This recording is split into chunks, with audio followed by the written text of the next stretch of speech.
Bonjour à tous, bienvenue dans ce nouvel épisode du Récap Crypto. Comme tous les lundis maintenant, c'est votre rendez-vous, vous le savez, on se retrouve ici sur la chaîne YouTube de Cryptost pour débriefer de toutes les principales actualités du marché. Et au programme cette semaine, on va revenir sur le nouvel épisode dans l'affaire FTX, un épisode très important parce qu'on se rapproche de plus en plus d'une relance potentielle de la plateforme.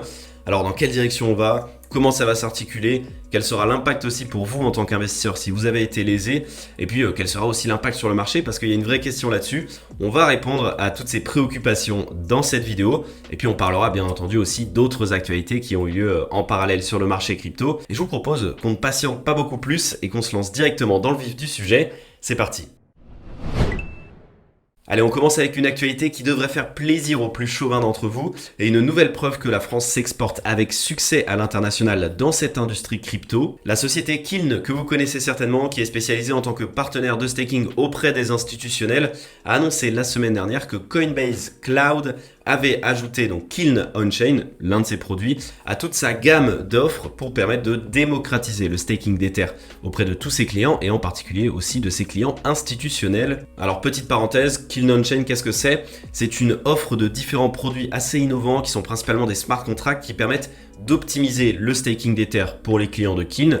Alors ces clients, il y en a déjà quelques-uns que vous connaissez, Fireblock, Enzyme, Ledger évidemment, et donc désormais Coinbase Cloud. Et donc concrètement, Kiln On-Chain va être proposé directement aux utilisateurs de Coinbase Wallet, donc qui est le portefeuille qui est développé par Coinbase, et notamment ce sera la porte d'entrée au staking d'Ether pour tous ces utilisateurs. Et ce qui est assez intéressant, c'est donc que cette portée, elle va justement au-delà de Coinbase, comme l'a précisé d'ailleurs Laszlo Szabo, qui est le PDG de Kiln. Cette intégration avec Coinbase Cloud, elle est unique car elle permet à d'autres portefeuilles et d'autres services, y compris les plateformes d'échange décentralisées, de bénéficier de la même solution de staking ETH illimité qui est offerte par Kiln à travers Coinbase Wallet.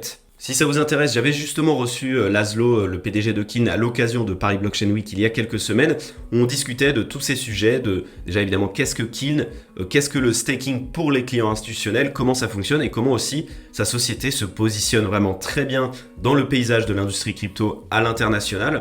Donc je vous invite à regarder ce podcast si ça vous intéresse. Le lien s'affiche quelque part à l'écran, il sera aussi en description. Je vous invite vraiment à le faire parce que c'est un podcast très intéressant. Allez, on enchaîne avec une actualité qui concerne MetaMask et qui risque de modifier pas mal le paysage des wallets crypto tel qu'on le connaît actuellement et qui risque de vous intéresser, je pense. Consensus, la société mère de MetaMask, vient de dévoiler MetaMask Snaps, une nouvelle fonctionnalité qui permet désormais aux utilisateurs d'ajouter des add-ons créés donc par des sociétés Ether à Consensus ou par Consensus elle-même et qui peuvent être intégrés au célèbre portefeuille afin d'accroître ses fonctionnalités. En bref, ces snaps, ça permet à n'importe qui, n'importe quel développeur d'une entreprise de créer ces add-ons. Évidemment, il y a des mesures de sécurité à respecter, vous vous en doutez. Ces add-ons, ils peuvent être ajoutés donc à cette interface de MetaMask Snap et téléchargés par n'importe quel utilisateur si ça l'intéresse. Et ça permet en fait de rendre le portefeuille MetaMask totalement modulable et personnalisable selon vos envies, selon ce que vous souhaitez en faire. Parmi les 34 premiers snaps qui sont actuellement disponibles et téléchargeables, il y en a certains qui ont pas mal attiré l'œil de membres de la communauté, qui ont aussi pas mal fait du bruit ces derniers jours.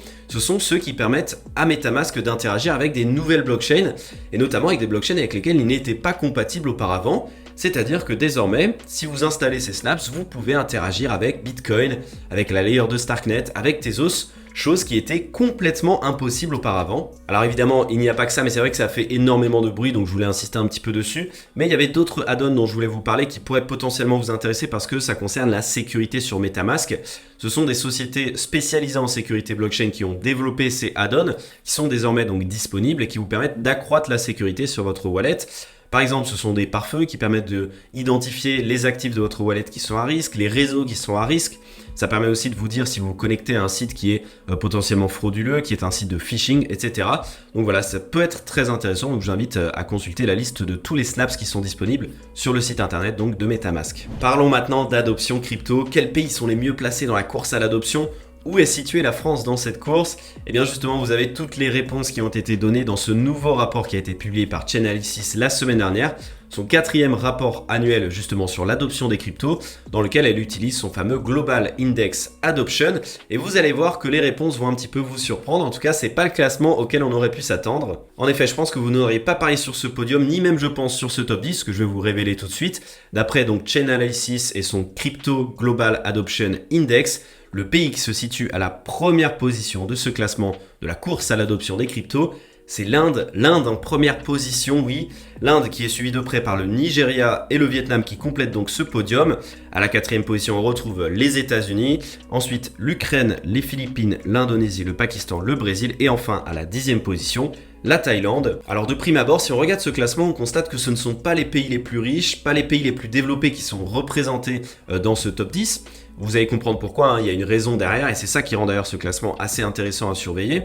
Ensuite, si on s'intéresse aux points communs, on voit que ce sont d'ailleurs majoritairement des pays asiatiques dans un premier temps. Ensuite, qu'on a aussi des pays en crise, par exemple le Nigeria, hein, en crise monétaire, sa monnaie qui se dévalue énormément ces derniers temps et qui pourrait expliquer cet intérêt pour le Bitcoin et pour les cryptos. Et puis on a aussi évidemment l'Ukraine qui est en conflit armé depuis maintenant plus d'1 an sur son propre territoire. Et alors, où en est la France ? Eh bien, elle est située à la 23e position de ce classement. C'est le 2e pays de l'Union européenne derrière l'Espagne, donc ça c'est vrai que c'est positif, mais elle n'est pas située à la position à laquelle on aurait pu espérer, notamment quand on connaît le positionnement de la France dans l'industrie crypto mondiale.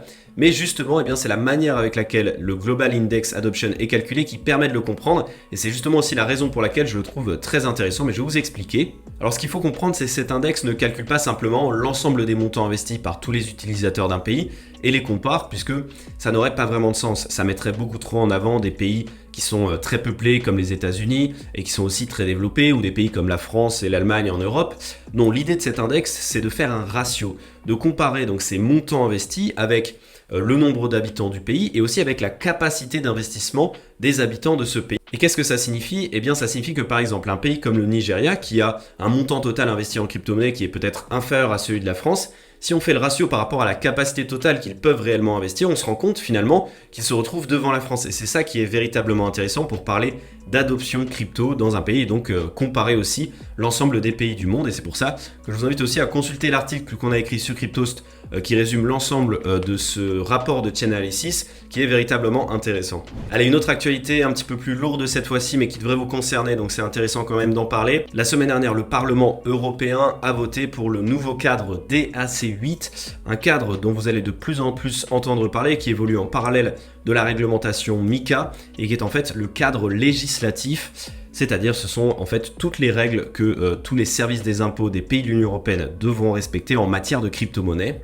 Et concrètement, si on résume, le DAC8, c'est un cadre qui permettra à toutes les autorités de taxation de surveiller et d'obtenir des informations sur toutes les transactions en crypto qui sont conduites par des organisations qui sont situées dans les États membres de l'Union européenne. Ce qu'il faut retenir, c'est que toutes les entreprises qui évoluent dans l'Union européenne, qui opèrent dans l'Union européenne, devront déclarer n'importe quelle transaction qui touche aux cryptos. C'est aussi simple que ça.